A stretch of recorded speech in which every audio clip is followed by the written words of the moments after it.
Di pala ako maaga nagising ngayon kasi mag-alas 12 na to. Araw-araw na lang ako maaga nagigising. Kaya ngayon late na ako nagising. Chot! Pumunta nga ako sa kusina para malaman kung ano yung ulam. Pagbukas ko nga may natira pang 2 dilis. Nag-expect pa naman ako kasi may natira pang sausawan. Diretso na nga muna pala ako sa tindahan para puntahan si mama. Tinanong ko nga sa kanya dyan kung may natira pang ulam. Wala na nga daw natira kasi late na din daw ako nagising. Kumuha na nga lang ako nalulutuin na ulam dito sa tindahan para makakain na. Napuyat din kasi ako kagabi. Kaya ngayon lang din ako nagising. Ito palang kakainin ko pang almusal. Nagprito lang din ako ng iklog at saka ng langgunisa. Pero niluto ko na din lahat para kapag may gusto pang kumain mamaya may matitira pa. At syempre yung huli ko nga niluto itong tuyo. Hindi makakompleto yung mga kinakain ko kung wala yung tuyo. Paglagay ko nga sa tuyo dyan lalo na ako nagutom. Kasi naman sobrang bango ng tuyo. Kaya mga kapitbahay ko dito naaamoy kung ano yung ulam ko. At ito na nga yung naluto kong breakfast. Ay lunch ko na pala to. Bago nga ako magsimula kumain dyan, iniisip ko pa kung anong kulang. Para kasi talagang may kulang. Ikaw na lang yung kulang sa buhay ko. Chot! Yung kulang dyan yung sausawan. Kaya dumiretso ako sa tindahan para maghanap ng kamatis. Wala nga daw tinda si mama ng kamatis. Medyo nagmahal daw kasi yung kamatis ngayon kaya hindi daw siya nakabili. At saka medyo mahirap daw yung kamatis ngayon. Kaya naghingi muna ako ng pera para makabili ng kamatis. At tinakpan ko na nga muna itong pagkain ko. Baka maunahan pa ako ng mga ligaw na pusa.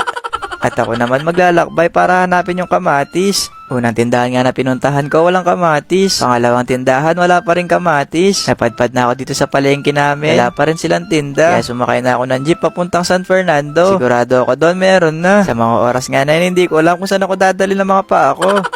Naghanap lang ako ng kamatis, sumakay pa ako ng jeep.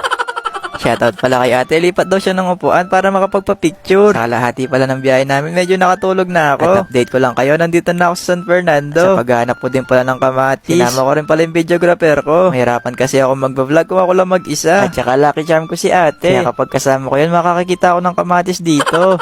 Napunta na nga ako sa supermarket, wala pa din. Kaya pinuntahan ko na lang sina kuya nagpapaandar ng kabayo. Para sa kanila na lang ipagtanong yun saan nagtitinda ng kamatis. Meron nga daw siyang alam. Kaya sumakay na din ako para makabili na. Kasi nagugutom na din ako.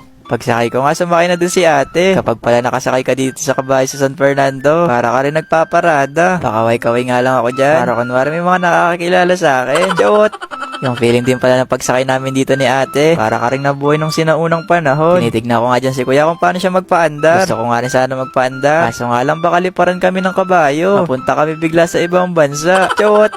Bumaba pala si ate dyan para mas makita niyo kung paano kami nakasakay kanina dito. Ang gaan sa pakiramdam kapag sumasakay ka sa kalesa. Kaya lang dinala kami sa capital town. Chot! Pumunta pala kami ni ate dito para sayawin yung washing sheet sa TikTok. Na-upload ko na din yun nung isang araw. Nag-tricycle na lang din pala kami para makapunta na sa palengke na kung saan talaga meron nagtitinda ng kamatis. Magkatabi lang din pala yung kalesa at saka yung sa palengke.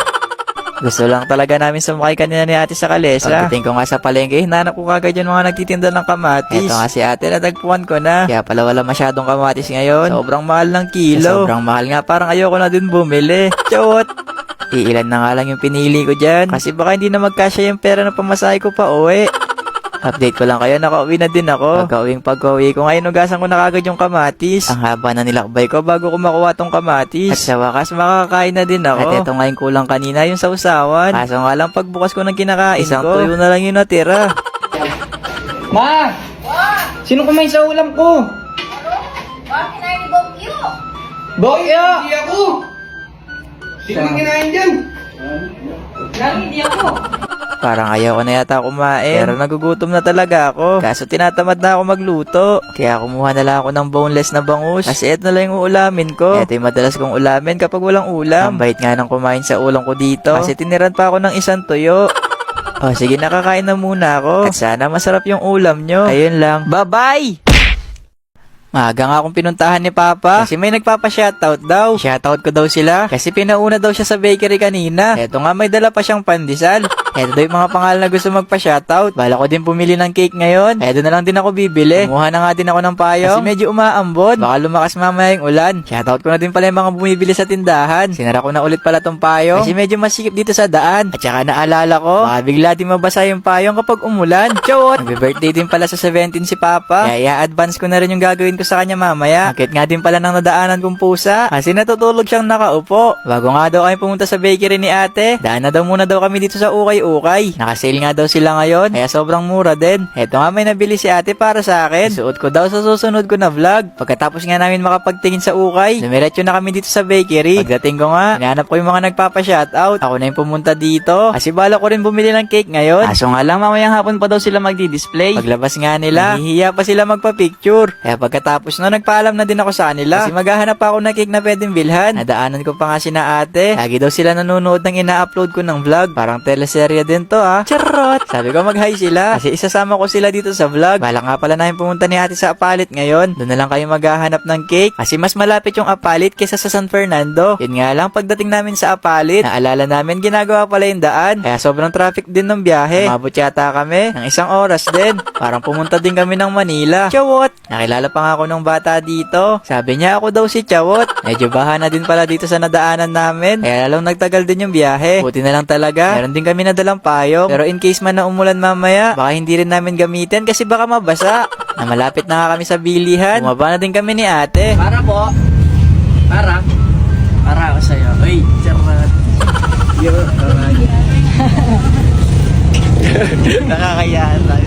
Parang di naman nakakahiya yun. Chot! Pagbaba nga namin, nagutom kami ni ate sa sobrang tagal ng biyahe. Heto nga, nakatatlong nuggets na ako dito. O, heto naman para sa'yo. Bayaran mo na lang yan kay Manong. Chot! Heto na pala nabili namin cake para kay Papa. Pag uwi nga namin ni ate, tinatap na namin kagad yung gagawin namin sa cake. Balak pala namin gawa ng money cake si Papa. Heto nga, nakaipon kami ni ate. Heto rin pala yung last time na nag-coins out kami sa computer shop. Ipon namin ni ate para gawa ng money cake si Papa. Una nga namin ginawa, ilagay namin yung pera sa loob ng plastic. Heto namang iniikot ko, ilalagay sa loob mamaya. Nilagyan na din namin tape yung mga plastic para hindi sila magkahiwa-hiwalay. Para happy family sila. Chawot! Tulungan lang din pala kami ni ate sa pagdidikit para mabilis lang din namin matapos. Nang matapos na nga namin mapagdikit, ilagay na din namin siya dito. Nakalimutan ko na ang pangalan yan. Basta hiningi namin yan kanina kung saan kami bumibili ng cake. Ito yata yung sa loob ng resibo. Pagkatapos nga namin madikitan ng scotch tape, inikot ko lang hanggang sa maging ganito yung resulta. Sunod nga, tinukat ni ate sa cake kung hanggang saan siya magkakasya. Kailangan kasi magkasya to sa loob. Iniwan na nga ni ate yung cake para malagay na din namin yung pera sa loob. Ang ganda nga ng pagkakagawa ng cake. Pero kailangan namin sirain sa loob para maayos na yung money cake. Habang nilalagay nga ni ate yung pera sa loob, sinasabay niya na rin nilagay yung chopstick sa gitna. Yung chopstick pala, parang yan yung magsisilbing lock ng pera para di lahat umangat kapag binunot na ni Papa. Sunod nga, dinikit na namin sa happy birthday yung plastic. Heto nga, nilagay na din namin yung kinuha namin kanina sa loob ng cake. Medyo nahirapan nga kami ngayon ni ate kasi halos hindi pumantay yung kulay. Yung nabili kasi namin cake, favorite din ni Papa, yung coffee cake. Naglagay na lang pala kami ng extra toppings para hindi rin siya masyadong pangit tignan. Heto na pala yung finish cake. Pagkatapos nga namin maayos, bibigay na din namin kay Papa. Pinasindihan ko na muna ngayong kandila kay kuya bago namin ibigay kay Papa. Heto nga, nandito lang siya sa sala. Pagkita ko nga sa kanya, sobrang saya niya. Parang alam niya yata may pera sa loob. Chot! Pati si Mama kahit nasa likod, sobrang saya.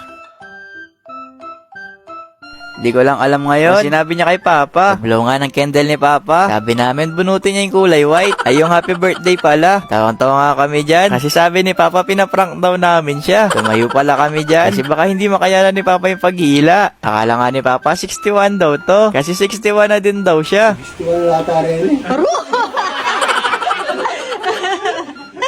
Sa susunod na lang yung 61 pa. Basta ngayon gusto lang kitang batiin. Happy birthday, Papi! Sana napasaya ka namin. Pero alam namin masasaya ka dito. Pinag-ipunan din namin to ni ate. Yan mo. Tayo, yung pinaka-regalo tayo.